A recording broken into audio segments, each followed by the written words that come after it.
I didn't cry. I didn't scream. I didn't answer with anger.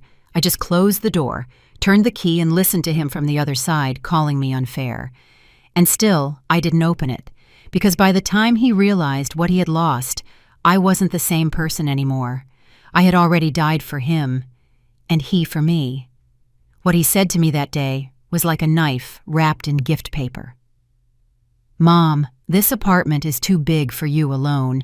You should consider giving it to us. It would be the fair thing to do, don't you think?" And Emily, with that smile that never quite reached her eyes, added, "You could be more comfortable somewhere more appropriate for your age." I felt the world stop for a second, not because of the suggestion, but because of the way it was said. As if my life, my story, my memories were just another piece of furniture in the way. As if I no longer owned anything. But that wasn't the first sign. No, that came much earlier. I remember that night perfectly.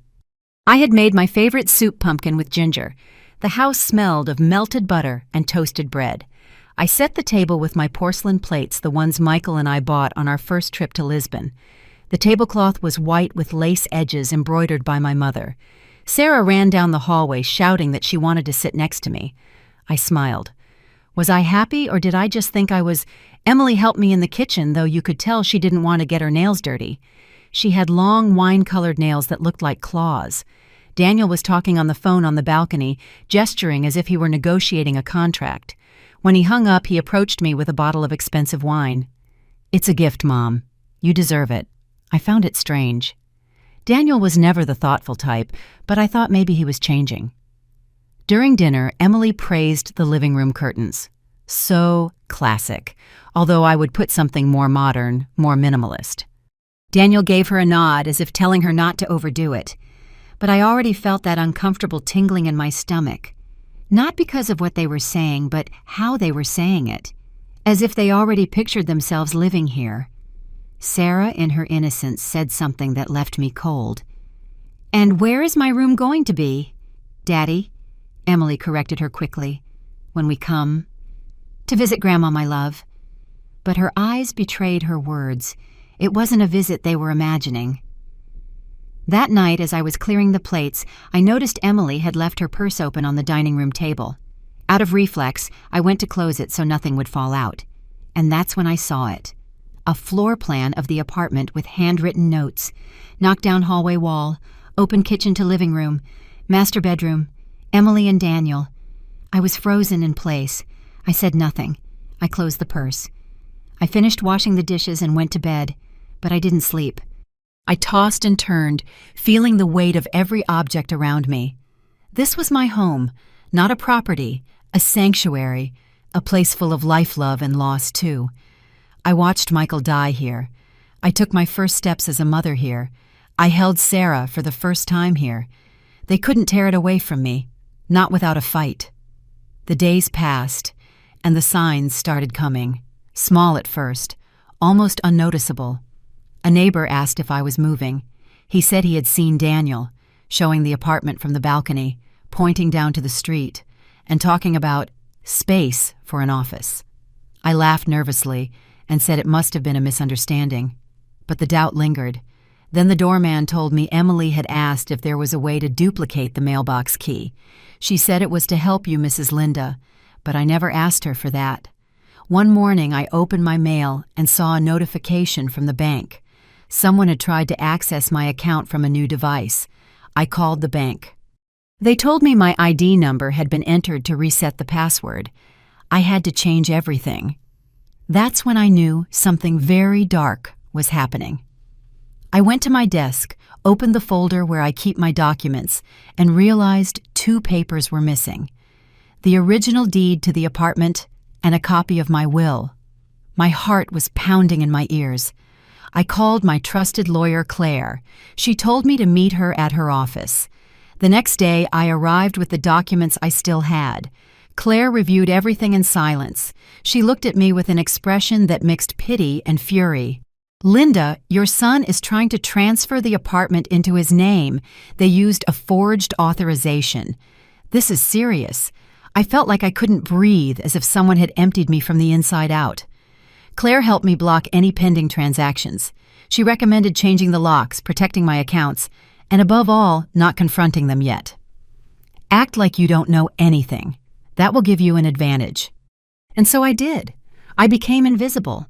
I started recording our conversations. Every visit, every comment from Emily about what she would do with this kitchen.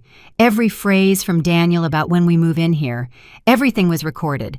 I also took pictures of the floor plans, the messages they sent me, the missed calls at strange hours. I saved every piece of the puzzle. One night while Emily was making coffee in my kitchen, as if she owned the place, Daniel dropped his final proposal. "Mom, we've thought about it a lot. This place is too big for you. You could live in a smaller apartment near us. We could even help you with the expenses. But we need this space. It's for the best for everyone." He looked at me as if he were being generous. Emily placed a hand on my arm. "We don't want you to be lonely, just comfortable. And this place, well, it's not suitable for a woman your age." I felt my face burn, but I said nothing. I smiled. I nodded. I told them I would think about it. And that very night, I called Claire. We began the selling process in secret. A friend of Claire's, an expat, was looking for a spacious apartment in the area. She saw it in photos. She fell in love. I told her the situation. She said, "Let's do this fast and quiet." We signed the agreement at a different notary's office. The money was transferred to a new account. Claire accompanied me to change the will. Daniel and Emily were left out of everything. Only Sarah would receive something, when she turned 25, not before, and no one else. For weeks I pretended everything was normal.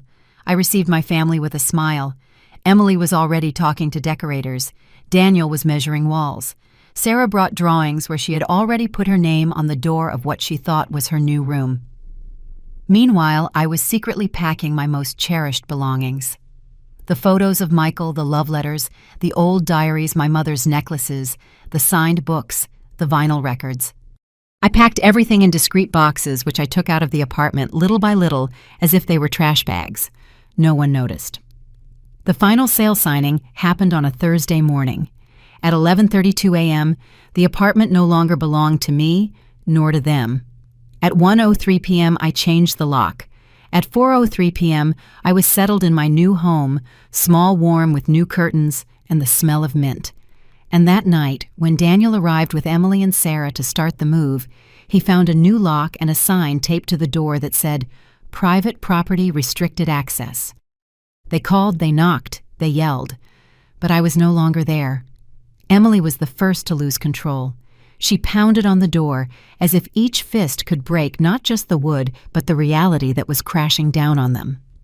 "Linda, open this door right now. This is insane," she screamed, her voice sharp, tense, on the verge of breaking. Daniel, on the other hand, was silent, still glued to his phone, dialing my number over and over again, as if the sound of the ringing could restore the power he thought he had. I watched everything from the building across the street, sitting in the back seat of Claire's car. The tinted windows protected me like a veil. I saw their bodies move with anxiety, as if every second was another brick in the wall rising between us. "Don't say anything," Claire had warned me. "Let them scream. What hurts a manipulator most is silence." And she was right. The next day, the messages began, first the subtle ones. "Mom, we understand you're confused. Maybe someone is manipulating you. We can talk." Then the passive-aggressive ones. "I never thought you would do this to your own family." Then the dramatic ones. "Sarah is crying. She doesn't understand why her grandmother doesn't love her anymore." I saved everything. Screenshots, audio messages, videos. Claire had instructed me well. Everything had to be documented. The third person to enter the scene was David Daniels' brother-in-law, a two-bit lawyer who always thought he was smarter than everyone else. He wrote me a very long email with convoluted legal terms, telling me that what I had done could be considered an act of temporary mental incompetence, and that they might have to request a judicial review of my capacities. I reread that email 3 times, not because it scared me, but because I was impressed by the audacity. Wanting to take my apartment wasn't enough for them. Now they wanted my sanity. I didn't answer. Not a word. I just forwarded the email to Claire, who responded in less than an hour with an attached document. "Don't worry, they can't touch you now, but we're going to bulletproof everything in case they try to go further." I felt like I was in a spy movie, but it wasn't fiction. It was my life. 2 weeks passed. In that time, I changed my number, closed my social media accounts, and notified the few friends I still trusted not to share my new address. Emily posted a video on Facebook crying, literally crying, saying that her mother-in-law had been the victim of a scam, that her property had been sold without her realizing it. Daniel appeared in the background, holding Sarah with the face of a martyr. The title of the video was, "What would you do if your mother was deceived and you lost everything?" Thousands of views, comments from strangers calling me crazy, ungrateful, a cruel mother. A neighbor even left a note in the mailbox of my old building saying that ambition destroys families. But I didn't budge. I had spent too much time ignoring signs, doubting my instincts. Now I stood firm and had no intention of backing down. Every time I listened to those recordings of Emily screaming in my kitchen that this was already hers, I reminded myself why I had to keep going. Every time I saw the apartment floor plan with their notes, I remembered they weren't visitors. They were invaders. Claire accompanied me to the notary's office where I updated my will. I made it clear that Daniel would receive nothing. Absolutely nothing. No property, no money, no objects. The only exception was Sarah. I left her a letter, handwritten, sealed, that she couldn't open until she was 25.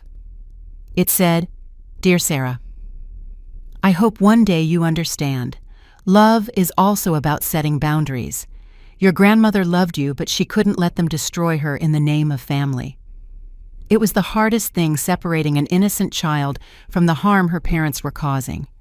But I also understood that true love isn't blind, it's brave, and sometimes saying no is the purest act of love."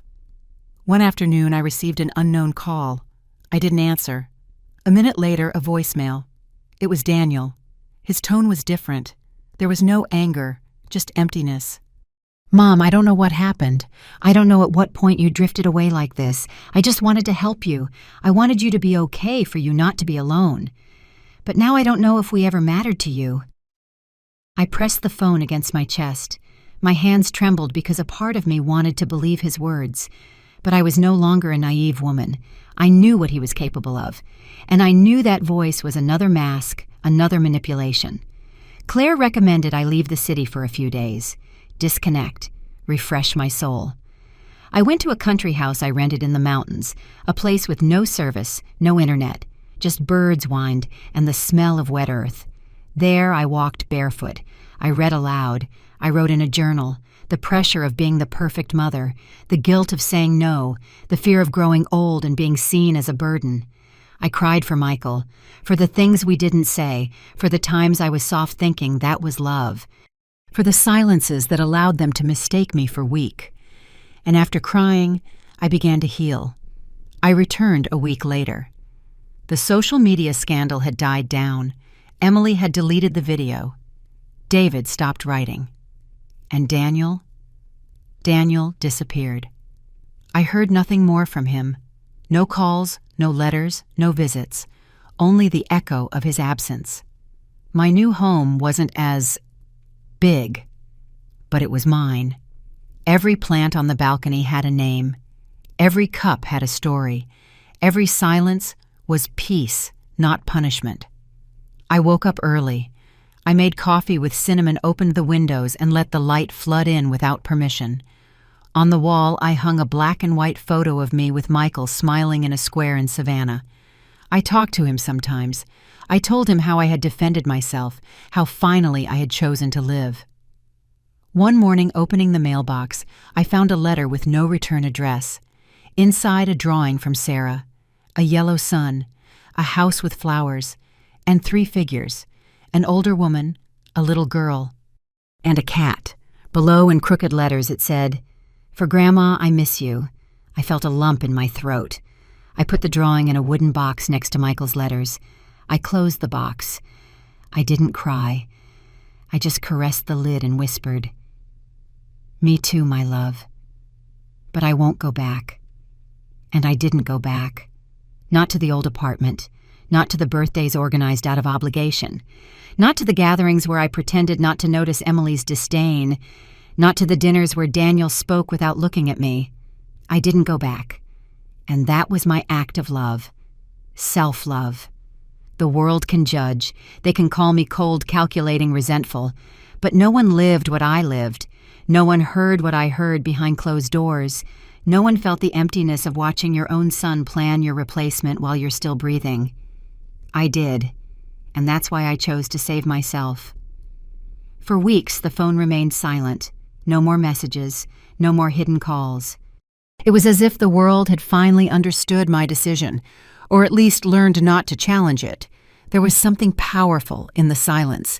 Not the empty silence of a house with no visitors, but the kind that blooms when you close doors that should never have been opened. The silence of having finally chosen not to be used. The silence of freedom, but calm like everything in life is fragile. It was a Tuesday morning as I was returning from the market, my bag full of tomatoes, warm bread, and fresh rosemary, that I saw him.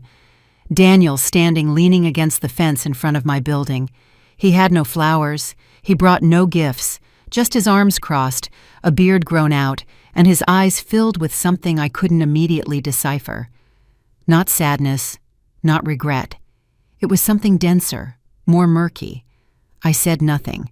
I walked past him without looking, but his voice reached me anyway. "Mom, we need to talk." I stopped. Not out of desire, but out of habit, because no matter how much a woman has rebuilt her life, there's still an echo in her chest that answers a son's call. "We have nothing left to discuss," I replied without turning my head.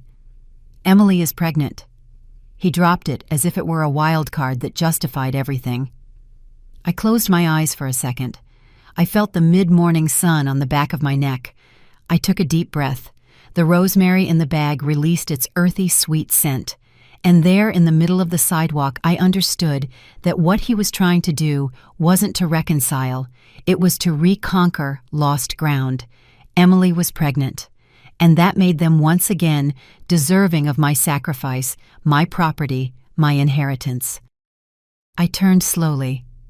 "And what does that have to do with me?" His expression cracked for an instant. Then he composed himself. "We need stability." "Mom, a home.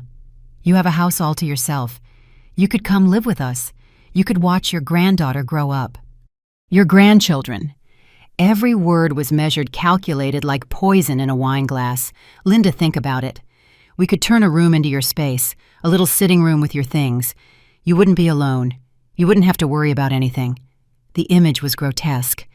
Me reduced to a decorative figure wedged into a corner of a house that wasn't mine under rules I wouldn't set tolerated until I became a nuisance. I didn't answer. I just continued on my way. I walked up the stairs slowly, not because my legs hurt, but because I needed him to see every step, every inch of distance I chose to create. I went inside, closed the door, and had the lock changed again that very afternoon. 2 days later, I received a court notice. A petition for conservatorship for family assistance, which in real terms meant that Daniel was seeking to declare that I needed supervision for my financial decisions. It was signed by David.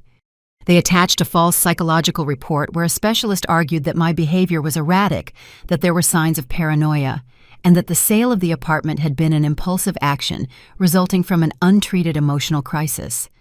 My hands felt cold as I read, not from fear, from indignation. It wasn't enough that they had wanted to snatch my space. Now they wanted to erase my judgment too, to turn me into an old woman, incompetent, manageable, fragile. I called Claire. I was expecting this. She told me with a fierce calm. "They don't know who they're messing with."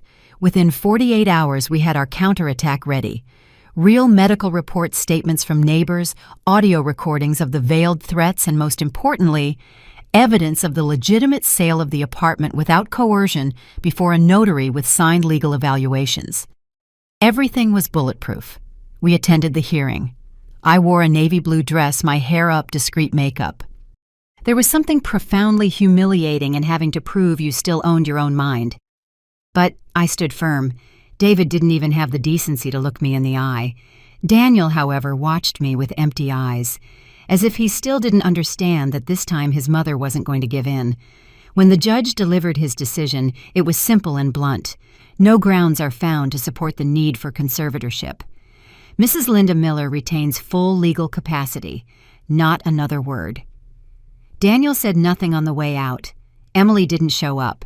I walked to Claire's car, feeling that each step returned a little more of the dignity they had tried to steal from me. The following days were quiet. Claire insisted I leave the country for a while, a short trip, to close this chapter, to experience something that didn't have Daniel's shadow or Emily's echo. I accepted. I went to Lisbon, a city Michael always wanted to visit and I always postponed. I settled into a small apartment overlooking the Tagus River. I walked through the cobblestone streets. I listened to fado music from open windows. I drank espresso in small cups. I was in no hurry. I was not afraid. I felt like a whole woman, for the first time in decades. One evening at a viewpoint at sunset, a woman approached me. "Are you alone?" "Yes," I answered without sadness. She smiled. "That's not always a bad thing." It wasn't. I was away for 3 weeks. I didn't receive a single message from Daniel. He didn't ask where I was. He didn't wish me a happy birthday, which fell on my second week in Lisbon. He didn't send a drawing from Sarah. Nothing. And that although it hurt, also confirmed everything. When I returned, I found my house intact. The plants green, the books in their place, the air still and clean. Claire was waiting for me with a lemon cake and a letter. It arrived by certified mail while you were away. I opened it. It was from David's office. One last attempt, a threat disguised as an apology. They wanted to mediate to repair the family relationship. I knew what that meant. They wanted a piece of what wasn't theirs. I burned the letter in my kitchen. I watched the paper curl blacken and turn to ash in the breeze coming through the window. Then I wiped the counter, like someone wiping away a final stain. The months passed. I never heard from them again. The peace that had seemed impossible settled in like a silent guest. I learned to enjoy the simple things. A well-made coffee, a book with the smell of new pages, the sound of rain on the roof. One day I found an old notebook of Michael's. It had Doodle's ideas, stray phrases. On one page, written in his tight handwriting, it said, "The greatest act of love is to stop allowing them to hurt you." I cried like I hadn't since it all began. And that was my catharsis. My son tried to take away the little I had left, but he failed. Because what I had wasn't just an apartment. It was my history, my memory, my decision. And that I'm not giving to anyone anymore. I got used to the sound of my own footsteps in the house again, to the way the wooden floor creaked in certain spots when I walked from the kitchen to the balcony, to the way the light filtered through the curtains at 6 p.m, painting everything in a melancholic golden color. It was a new silence different from before. It wasn't the silence of abandonment. It was the silence of choice, the silence of a woman who has cleaned every corner, not just of her home, but of her soul. Claire would sometimes come over for dinner. She brought wine, laughter, and an energy that contrasted with everything I had experienced in the previous months. We talked about literature, politics, travel, sometimes about what happened, but not as an open wound, but as a scar that no longer hurts to the touch. One autumn Saturday, while clearing some dry leaves from the building's garden, the doorman called me. "Mrs. Linda, there's a young woman asking for you." I saw her from a distance. It was Sarah. She had grown so much in so little time. She was no longer the shy girl who hid behind her mother. She wore a denim jacket, her hair down, and her eyes. I didn't know if she had come looking for answers or to cast blame. We went up to the apartment in silence. I offered her something to drink. She accepted. She sat on the sofa where we had read so many stories together, but this time the air was different. "Why did you do it, Grandma?" she asked directly. "Do what? Sell the apartment. Go away. Cut him off. Him." I looked at her for a long time. She was nervous but firm. She wasn't sent. She came with her own ghosts. Why was it necessary? I replied. Because if I hadn't, I would have lost myself. Sarah looked down. She fiddled with the cup in her hands. "Dad said you went crazy. That one day you woke up and decided to destroy everything." I smiled, but not with tenderness, with the kind of sadness only mothers know. "Do you believe that?" She shook her head. "I don't know. I just know that since it all happened, no one at home talks about you. Mom doesn't mention you. Dad changes the subject. And me, I don't understand anything. I got up, walked to the sideboard, and took out an envelope. It had been ready for a while. "Here you go," I said, handing it to her. "These are letters written for you. Since the first day everything broke. I didn't send them. I didn't want to poison you with our battles. But now, I think you deserve to know my side." Sarah took it like someone holding something fragile. She put it in her backpack without opening it. "Can I come again always?" And she left. I closed the door slowly, and I cried. Not from pain, but from relief, because for the first time I felt that some of the love I had sown in that family hadn't died completely. In the days that followed, I resumed my walks. I would go to the park to watch the children play, to read, to drink coffee on a bench where the sun hit my face directly. Sometimes I would run into old acquaintances. They would ask about Daniel, about the grandchildren. I answered evasively, not out of shame, but because I learned that some battles are not explained. They are lived, buried, and left there. One morning upon returning, I found an envelope under my door. No return address. Inside there was just one sheet of paper. "If you don't give me back what's mine, I will go to the furthest lengths." No signature, no date. Just that dry threat like a claw swipe. I called Claire. I told her. She asked me to scan the note and file it. Reporting it now wasn't worth it. But it was important to leave a trail in case something happened. I started noticing strange things. The intercom would buzz in the middle of the night. Someone would stand in front of the building motionless for long minutes.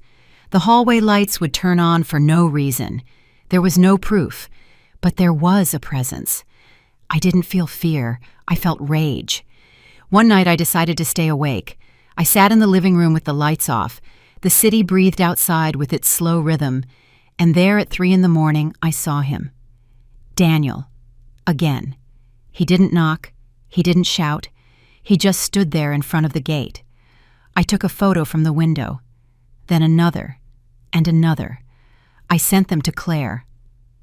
"This is no longer legal," she wrote back. "Tomorrow morning we file for a restraining order." And so we did. The judge issued the order. Daniel could not come within 300 yards of me or my property. It was the last time I saw him. Sarah came back, with tears, with underlined letters, with questions, and little by little with certainties. "Dad always said you exaggerated," she told me. But reading this, I realize he manipulated everything. He used your love. He used our history. I nodded. Nothing needed to be added. "I want you to know I'm not on anyone's side," she continued, "but I do want to know your full story, not as a grandmother, as a woman." And so I did. I told her everything. From the beginning, from the first signs, from the first "Mom just lent it to us for a while," to the last closed door. She listened, without interrupting, and when I said goodbye, she only said, "Thank you for not giving up, for defending your voice." That night I slept with a peaceful heart. I knew the story wouldn't have a perfect ending, that there would be no dramatic reconciliations or movie-like embraces. But there was something better, justice, a quiet justice, intimate, woven with every decision I made. My apartment was now a sanctuary, not of loneliness, of integrity. I had lost a lot, but I had gotten myself back. And that, for a woman like me, was worth more than any inheritance. When Sarah closed the door that last time, I didn't know if she would be back. The house fell silent. But it wasn't a sad silence. It was one full of possibility, as if the echoes of the past were finally fading, giving me space to build something of my own, free from the voices that had judged, betrayed, or manipulated me. Weeks passed peacefully, my days filled with small rituals, coffee in the morning, with the newspaper open on the table and the sun filtering through the curtains, the plants on the balcony that I patiently tended to again, walks along the waterfront where I would sometimes stop to watch the water without thinking about anything. I started writing in a notebook with no intention of publishing, just to understand myself. Stray words, memories, thoughts I had never said out loud. It was like picking up the pieces I had left scattered over the years and putting myself back together. Until one morning, I received a call from the lawyer. His tone was serious, but not alarmed. Linda, they have filed a challenge to the will. I didn't say anything, I expected it. It's Daniel. He's claiming you were not in full possession of your mental faculties at the time you made the changes. He wants it declared invalid. I laughed, not because it was funny, but because of how pathetic the attempt was. We have everything documented, I reminded him. Signatures, witnesses, even the medical reports. I know, and the judge will know it too. But prepare for the noise. This is going to hit the media. There are already journalists asking questions, and he was right. The next day, my face appeared on a sensationalist news website. Sun sues mother for unjustly disinheriting him, accuses her of manipulation and irregular property sale. They used an old photo, one where I'm with Daniel and Sarah smiling in front of the Christmas tree. The headline was aggressive. The text worse, full of lies, of phrases taken out of context, of insinuations. But I didn't react. I didn't answer. I didn't call anyone. I just breathed, because I was already beyond all that. Claire helped me prepare a folder with evidence. Every document, every conversation, every date, all in order. We also included the letters I had written to Sarah and the messages she sent me in response, not because they were legally necessary, but because they were the thread that proved there was love, clarity, decision, not madness. The day of the hearing was gray. It was drizzling. I wore my dark blue coat and the scarf Christina gave me before she died. I entered the courthouse as one enters to close a story, not to fight one. Daniel was there. He didn't look at me. His lawyer presented absurd arguments. He talked about my age, my emotional fragility, a supposed cognitive decline. He said I had been the victim of a scam, that someone had surely convinced me to act this way, that I was not capable of making such drastic decisions alone. I watched him as if he were talking about another woman. I didn't recognize myself in anything he said. When it was my turn to speak, I did so calmly. I read a statement I had written the night before. I spoke of my history of my life with Daniel, of the signs I ignored, of the times I gave in, of the betrayal I experienced firsthand. I spoke of how I was forced to choose between maintaining a facade or saving my dignity. I chose the latter. The judge listened without interrupting. When I finished, he paused for a long time and then said what I already knew, that there was no evidence to declare the will invalid, that my actions were legal justified, and that the entire process had been carried out with full knowledge and consent. Daniel clenched his teeth. He said nothing. His lawyer gathered his papers, resigned. I walked out of the courthouse alone. I walked in the rain without an umbrella. I felt the water cleansing me. I stopped at a used bookstore. I bought a book of poetry and returned home as if coming back from exile. The following weeks were even calmer. No one knocked on my door again. No one else sent threats. Sarah visited me from time to time. She brought me drawings books, told me about her plans. She was studying psychology. She told me she wanted to specialize in family relationships. I think I have plenty of material to analyze. She joked one day and we both laughed. One afternoon, she asked me to read aloud one of the poems she had underlined. It was by Mario Benedetti. Defend joy like a trench. Defend it from scandal and routine, from misery and the miserable. And I understood that I had done that without knowing it. I had defended my joy, my right to live in peace. I was offered an interview for a serious media outlet. A report on elderly people facing abuse from their own children. I hesitated, but I accepted. Not for revenge, but because if my story could help another woman my age to say enough is enough, it was worth it. The journalist was respectful. She listened more than she asked. In the end, she hugged me. Her eyes were moist. "Thank you for not staying silent," she said. When the report came out, the reaction was immediate. I received letters, messages, flowers. Unknown women who told me I had given them courage. One wrote, "Today I told my son not to manipulate me anymore. Thank you for showing me I'm not alone." And for the first time in a long time, I felt pride. Not for having defeated Daniel, but for having chosen myself. That night, I wrote my last letter. Not to Sarah, not to Daniel, to myself. Dear Linda, you survived. You stood tall when everything was crumbling. You chose silence when screaming was useless. You chose truth when lies offered you comfort. You chose dignity when fear pushed you to surrender. And now you are here, whole, free, alive. Thank you for not abandoning yourself. I closed the notebook. I put it in the box of memories, along with a picture of me as a child, a letter from my mother, and a dried sprig of lavender. Life went on, but so did I. And that at this age was more than enough. One morning while watering my plants, I noticed that one of the younger neighbors, Camila, was watching me from the other balcony. At first I thought she was just hanging laundry or looking at the sky, but when our eyes met, she smiled and raised a coffee cup as if in a toast. "Would you like to come have one with me?" she asked in a clear voice. I nodded. It had been a long time since I had accepted an invitation like that. I went up one floor, knocked on her door, and she welcomed me with a table already set freshly brewed coffee, homemade cookies, a lit candle. The atmosphere was warm as if she had been waiting for me for a long time. We talked for hours, about plants, books, music. She told me she had recently lost her mother and felt lonely. I told her in my own way parts of my story. She didn't need details to understand. "My mom used to say that sometimes you have to break the house from the inside for the sun to come in," Camilla said, looking out the window. "You seem like someone who learned that." Her words stayed with me for days. It was then that I decided to travel. Not far, a getaway to the coast, to the same town where I spent my honeymoon with Michael. I didn't go for nostalgia. I went to close circles. I stayed in a small inn overlooking the sea. Every morning I walked on the beach and wrote. Not letters, not memories. I wrote fictional stories, characters that came from me but were no longer me. I invented women who escaped, who built new lives, who planted trees and didn't look back. One of those stories became my favorite. It was about a woman who, after being betrayed by her own blood, built a library in a town without books. She didn't talk to anyone about the past. She didn't explain anything. She just offered new words to those who passed by.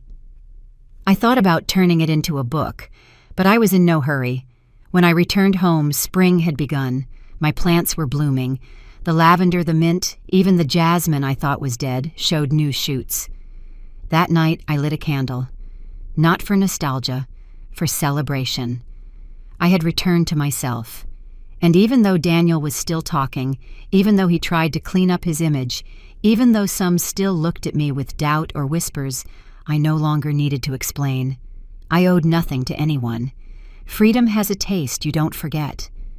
The days passed, and I received a handwritten letter with no visible return address. The envelope had my full name and a handwriting that seemed familiar. I opened it carefully.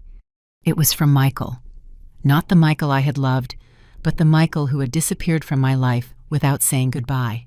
Daniel's father, absent for decades. "Linda, I found out about everything late. About you, about our son, about how it all ended. I don't know if I have the right to write to you, but I'm doing it anyway. I was a coward. I left without knowing what I was leaving behind. I failed everyone, but especially you. I read your story. I heard it. And I have no words, only a wish, that you find peace, that what I broke you were able to heal." I didn't cry. There were no tears for that, just a strange feeling, as if life were closing a door I had forgotten was open. I saved the letter, not for what it said, but for what it symbolized. The past, acknowledging that it no longer had power over me. On the last day of that week, Sarah brought me a gift, a wooden box hand-painted. "For your new stories," she said, "the ones you're going to write now." Inside was a fountain pen, a hardcover notebook, and a small bottle of blue ink. On the first page, she wrote a single line, "I didn't inherit your house, but I inherit your strength." I hugged her as if it were the last time. That night, I wrote again. But not about pain or loss.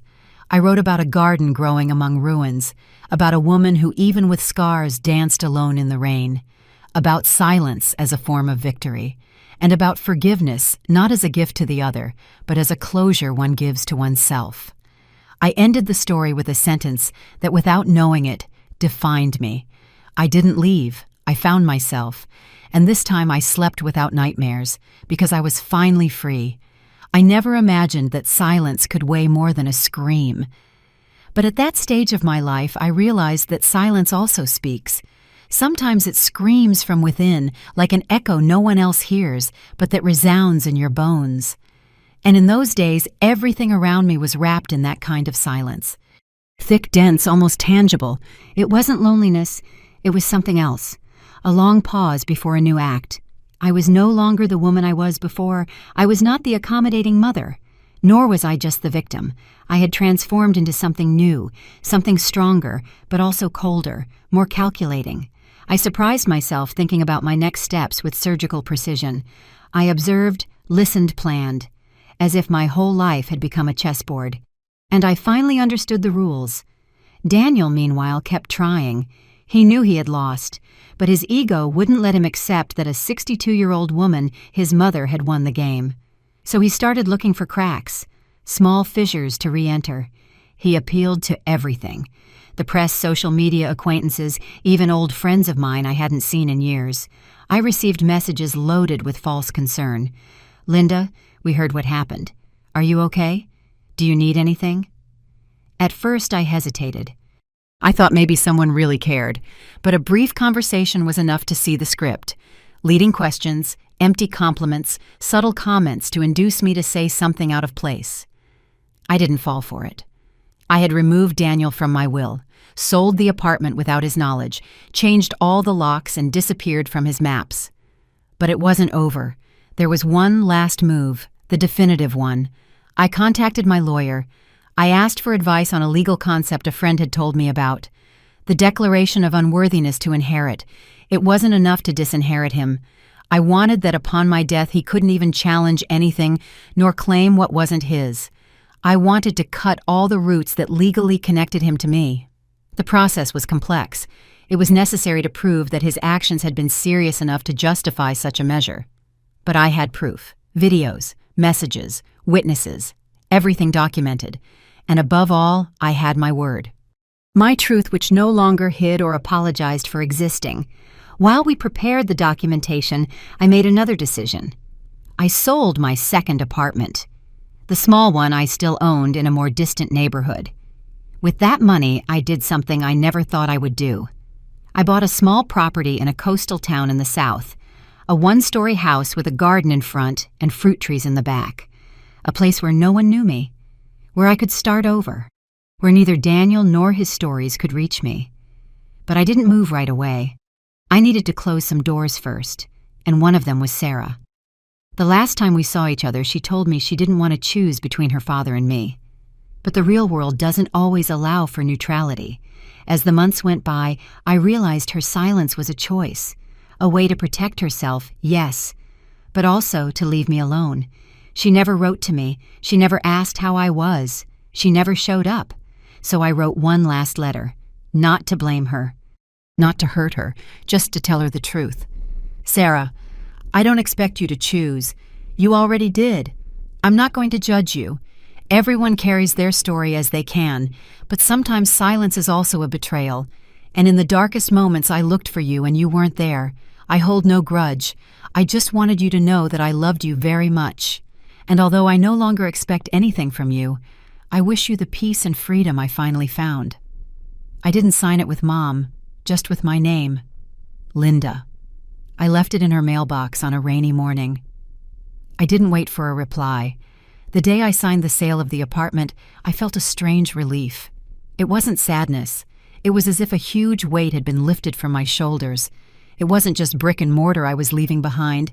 It was years of pain, of concessions, of forced silences. With the deed signed, I took a taxi. I picked up my few belongings.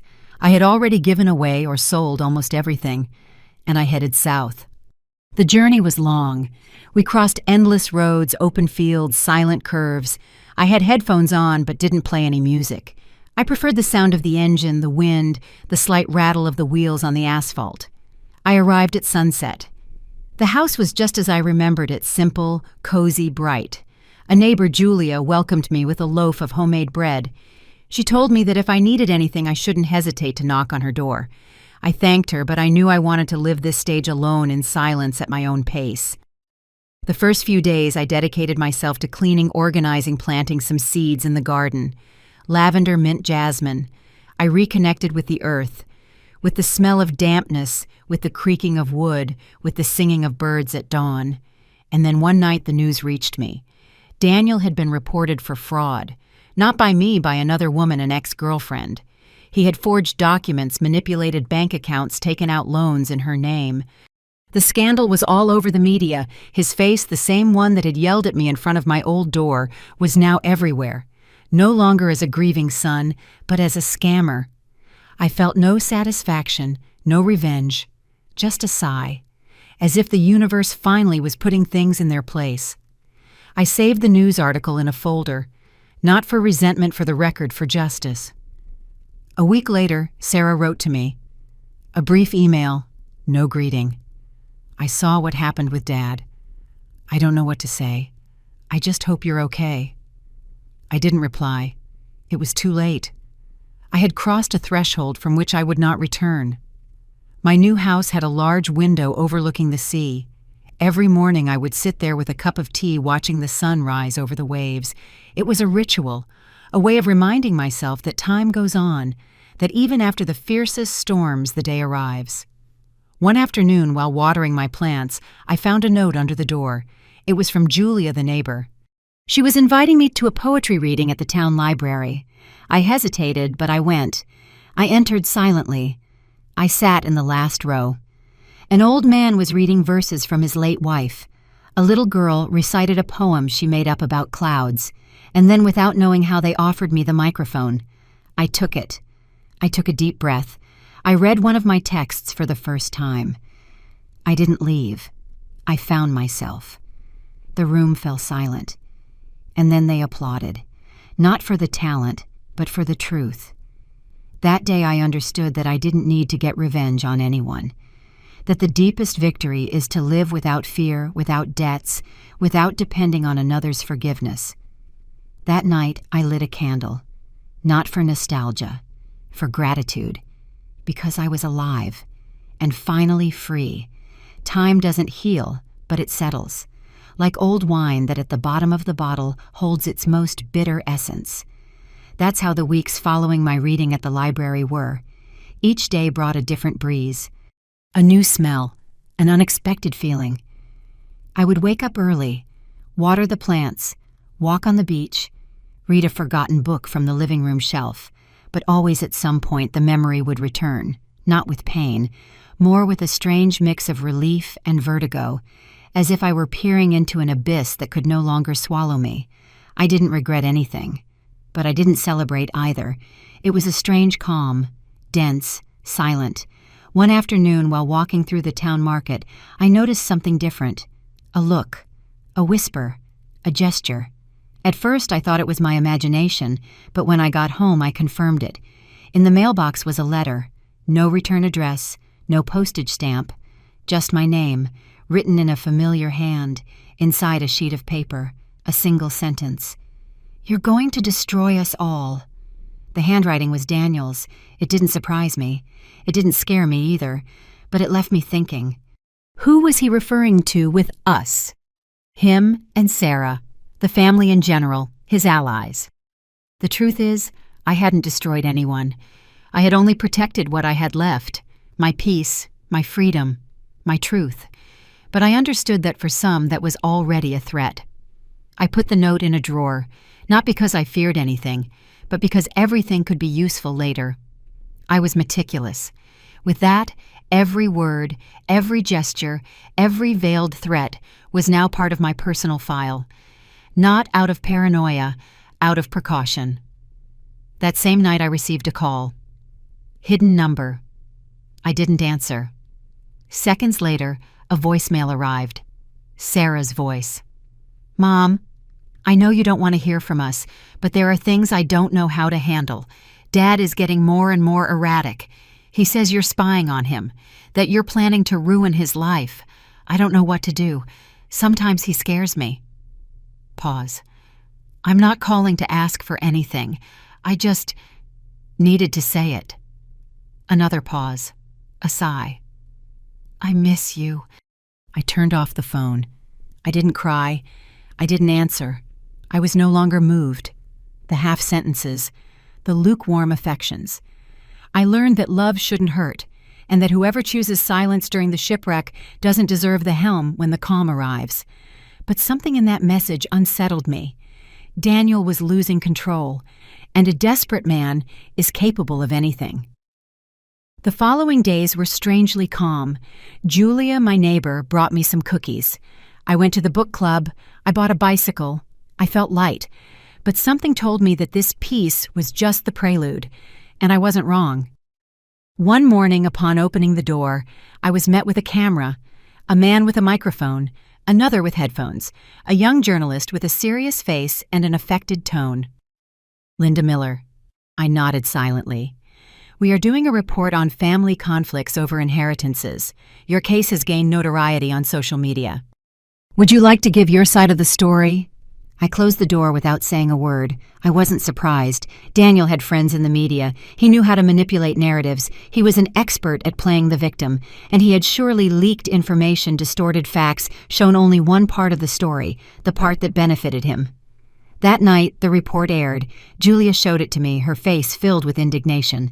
The mother disinherited him on a whim. He only wanted to help her move. He accused her of betrayal, of emotional theft, a story that moves the whole country. The images were edited with sad music.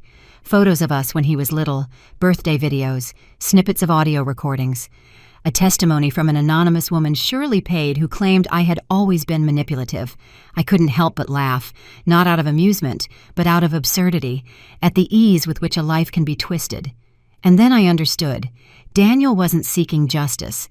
He was seeking public revenge, to destroy my image, to ridicule me, to force me to respond, to play his game. But I wasn't playing anymore. I gave my answer in my own way. I went to a notary's office with my lawyer. We drafted a public document where I explained without attacks or names that I had been a victim of psychological manipulation, that I took legal measures to protect myself, and that I did not wish to feed the media circus. The notary published it as an open letter, on paper. No social media, no interviews. I left it in silence. The media, of course, didn't cover it. But something changed. A week later, I received another letter, this time handwritten. From Sarah, Mom. I saw everything, the report, your letter. I feel like I'm in the middle of a war that I never wanted, but I can't pretend anymore. Dad is out of his mind. He follows me, checks my phone. He accuses me of being on your side. I'm scared. I don't want to live like this. Pause, more text. More. I realize now that I was wrong to leave you alone. I thought I could stay neutral, that everything would resolve itself, but it didn't. You acted with dignity. He with hatred. Last paragraph. I'm not asking for your forgiveness. I know it's not enough. But I want to start over. If you'll let me. I read the letter several times. I didn't know what to feel. I left it on the table. I went out to the garden. I breathed. And I remembered something my mother once said when I was young and proud.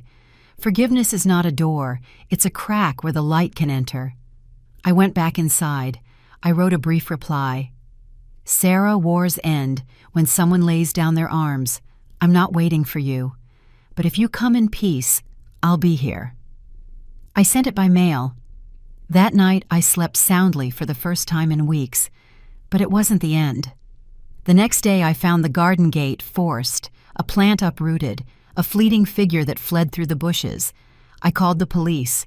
I didn't report anyone, but I made a record of it. Daniel had crossed a line, and I had to put an end to it. The police arrived quickly that morning. 2 young officers, polite but skeptical. They asked if there were cameras, witnesses, anything more than a suspicion. I showed them the bent gate, the footprints in the damp earth, the broken pot. One of them nodded with a look of resignation. It could be anything, ma'am. But we'll record the incident. They took notes, gave me a stamped paper, and left as if it were a childish prank. But I knew it wasn't a thief. It wasn't a coincidence. It was a message, a warning. I filed the police report with the other documents in the black folder on my desk, the one labeled legal backup. By that point, my house was no longer just my sanctuary. It was a fortress. Everything I did, said, or received was recorded. I had learned that in a war of attrition, the best weapon is consistency. That afternoon, while making coffee, the doorbell rang. I peeked out cautiously. It was Sarah. No makeup, no jewelry, no car. Alone. She clutched her coat. I crossed the garden and opened the door without a word. "Can I come in?" she asked in a trembling voice. I nodded. She walked slowly to the living room as if each step weighed years. We sat in silence. For a while, the only sounds were the ticking of the clock and the steam from the coffee maker. "I didn't know where to start," she finally said. "I've been speechless many times, but I can't do this anymore." I offered her a cup. She took it in her hands as if it were a lifeline. "Daniel is overwhelmed. I lost him. Or did he lose himself? I don't know, but every day is worse. He accuses me of betrayal, of conspiring with you. He checks my calls, he controls my schedule. I don't even know who he is anymore." I looked at her calmly. "And now you've come to ask me for what?" Sarah was not a question. It was a line, a boundary. She understood.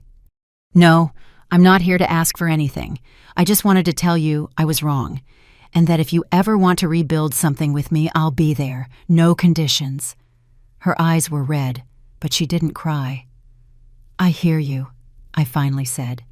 "That's all I can promise right now." She nodded. She stood up. She hugged me without squeezing, and she left. When I closed the door, I felt a weight lifted. It wasn't forgiveness or reconciliation. It was the end of a weight. I no longer carried the need to be understood. I had said everything, done everything, shown everything. The rest was not up to me, but what was up to me was about to be resolved. That same night, I received a court notice. Daniel was suing me for wrongful eviction and financial manipulation. I read every page carefully. Empty words, phrases drafted by an expensive lawyer. He intended to prove that I was not in full possession of my faculties, that I had been influenced by external elements, and that my change of will was the product of psychological pressure.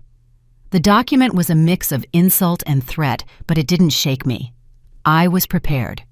My lawyer, the same one who helped me sell the apartment in secret, responded in record time. He presented all the evidence: Daniel's letters, the messages, the recordings, the prior police reports, the sale conducted in full faculty, the will updated with witnesses and a notary. But there was something else, something I had been saving just in case this moment came: an audio recording. One night weeks ago, while I was talking on the phone with Christina, Danielle had accidentally left a message on my voicemail. He thought he had already hung up, but he hadn't. In that unintentionally recorded message, he could be heard talking to someone, maybe a lawyer, maybe a friend, and saying verbatim, "She'll fall on her own, she's old, she's alone, a couple of good articles in the media, a couple of posts with old photos, and that's it. No one's going to question if we have her committed." My lawyer listened to it 3 times. He looked at me in silence and said, "This doesn't just close your defense, this sinks him." We submitted the audio as part of the case file. We added the police report. We included Sarah's letter as voluntary testimony. And then we did something more. We requested a preemptive restraining order. The judge, upon reading the material, did not hesitate. Daniel was prohibited from coming within 500 yards of my home. No calls, no messages, no social media, no contact through third parties. When he received the notification, his response was immediate. A video.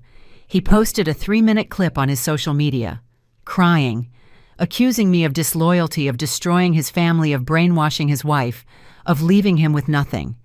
The images were manipulated. He used clips from birthdays, photos of me laughing with him as a child, family scenes taken out of context. But he made a mistake. He included an image taken inside my old house on a date after the sale, a photo where he appeared on the balcony, with a glass of wine, as if he still lived there. What he didn't know was that on the exact date of that photo, I had already changed the lock. He shouldn't have had access, and yet he had entered. That detail helped us expand the complaint. Trespassing, invasion of privacy, disobeying a court order. The judge, seeing the repeated offenses, was clear. Are we dealing with a systematic campaign of harassment and manipulation? He authorized more severe measures. He included digital monitoring. and he summoned Daniel to testify. I meanwhile maintained my routine intact: garden reading, silence, peace. But inside me, something was beginning to blossom. It wasn't revenge, it was justice. One morning I got a call from the courthouse. Mrs. Miller. Mr. Daniel Miller appeared this morning accompanied by a defense attorney, but he refused to testify. However, due to the accumulation of evidence, the judge has decided to proceed with a public hearing. Are you willing to attend? I nodded. It was time. The hearing was set for the following Thursday, in an old building with tall columns and long echoes. I sat in the front row next to my lawyer. Daniel arrived half an hour late, dark suit, martyr's face. The judge called for silence, read the file, presented evidence, played the audio read. Sarah's letter showed the photo from the balcony. He asked if Daniel wished to make a statement. He only muttered that it had all been a misunderstanding. But it was too late. The judge was firm. Not only is there no indication of manipulation on the part of Mrs. Miller, there is clear evidence of persecution, coercion, and improper use of public media to denigrate her image. The verdict was brief: restraining order extended for 2 years, an order to remove all defamatory public content, a fine for moral damages, a ban on contact, and a symbolic closing. The judge, in a low voice, said sometimes cutting ties is healing. When I left the courthouse, the sun hit my face like a caress. I didn't feel glory or triumph. I felt freedom, and that was all I needed. The week after the trial was on the surface quiet. No unfamiliar cars circled the block. No envelopes without a return address arrived in the mailbox. No one knocked on my door. No one shouted my name from the gate. The silence returned, but it wasn't the same as before. This wasn't the silence of waiting, but of the aftermath, the kind that comes when a war ends, and all that's left is the sound of the wind over the ruins. Sarah sent me a handwritten letter. She told me she had moved into a boarding house in Miami Beach, that she had gotten a part-time job at a bookstore, and that every night she read excerpts from Clarice Lispector to fall asleep. She wished me peace. She didn't ask for anything. She signed in purple ink like she used to when she was young. I didn't reply, not out of anger or coldness, but because it was no longer necessary. We had closed that chapter with dignity, and I had learned that not all goodbyes require words. Some just happen, like the leaves falling from the tree when autumn comes. They make no sound. They just go. Christina, for her. Part came every Tuesday. We drank jasmine tea in the garden. We talked about simple things, recipes, news, neighborhood anecdotes. But every now and then, in the gaps of conversation, we would let a phrase slip about. Them. Not as someone reliving a wound, but as someone pointing to a scar that no longer hurts. One day, however, she brought me a gift. A small olive bonsai tree. So you remember that some roots, though slow, always grow strong. I put it on the windowsill. Every morning I looked at it when I woke up, and though it seemed fragile, it withstood all the winds. One March afternoon, I decided to do something I had been putting off for years. I went to the attic. I climbed slowly, flashlight in hand. Dust, old boxes, winter clothes, photos, books, notebooks with dog-eared pages. I knelt in front of the blue trunk, the one that had belonged to my mother. I opened it. Inside, among other things, was the blanket we had knitted together during the cold nights of my adolescence, and a cardboard box of postcards. One in particular caught my eye. It was of a park on the coast of Maine with an empty bench facing a lake. On the back, my mother's handwriting. The important thing is not that you stay, it's that you know when to leave when you're no longer needed. I read that sentence out loud several times. And I understood.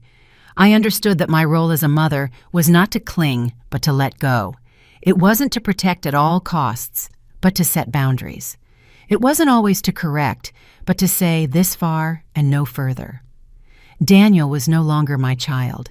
He had chosen his path, and though it hurt, it was no longer my responsibility to fix what he decided to break. That same day, I sat down at the computer. I wrote a brief message, clear, unadorned. I sent it to my lawyer. I want to make one last change to the will. In the new version, in addition to excluding Daniel, I stipulated that upon my death, a significant portion of my assets would be donated to an organization that supported older women in situations of economic or emotional abuse. Women like me, I told the notary as I signed, who endured for love, for fear, for habit, and one day said enough. He looked at me with respect, stamped the document, handed me a copy. I felt light, as if suddenly all the years of burden had been left behind. The weeks followed their course. The leaves fell. The afternoons grew shorter. I started walking along the boardwalk every morning. I greeted the neighbors. I bought fresh flowers. I learned to make whole wheat bread. I went back to writing in my journals. One night it was raining hard, the kind of rain that beats on the roofs like a confession. I made myself a mint tea, turned on the corner lamp, and sat down to read. The sound of the rain mixed with the soft music from the vinyl record. In the midst of that quiet, my gaze fell on a framed photo. Me young, with Daniel in my arms. We were both smiling. He had a red cap, I a white linen dress. I approached, took it in my hands, and without much thought placed it in a box, closed it, and stored it at the back of the closet. Not to forget him, but to let go of the version of him that no longer existed. Because part of grieving is understanding that you can't live forever in the portrait of a memory, that you have to make space for other images, other memories, other ways of being. The next day, I donated several items: clothes, notebooks, cushions, books. I no longer read. The house breathed deeper. The silence was kind. The light came in unobstructed. I sat on the porch with a cup of coffee. I watched the bonsai. The olive tree had a new leaf. I smiled. Christina arrived with croissants. We laughed about unimportant things. We talked about the neighbor's cat, about a documentary on television. She asked if I was planning to travel. Maybe, I said. Maybe to the coast of Maine. There's a bench in front of a lake I want to see. She looked at me with a knowing glance. Then you're ready. I nodded. At that moment, I understood something. Not all rebirths are explosive. Some happen quietly. There are no fireworks, no ovations, just a serene certainty that we are alive, and that this time, no one holds the keys to our house or our body or our name. One day I opened the closet and found my white linen dress. I put it on and went out into the garden. The sun caressed my skin. The air smelled of damp earth and rosemary. Bees buzzed around the flowers. I sat on the bench under the lemon tree. I closed my eyes, and for the first time in a long time, I didn't think about the past or the trial or the screams or the betrayals, not even about revenge. I thought about myself, about what I had saved, about what I had rebuilt, about what, despite everything, could still flourish. And then, without hurry, without drama, without tears, I said in a low voice, "They never touched my name again." Then I got up. I went into the house, turned off the phone, and opened the window.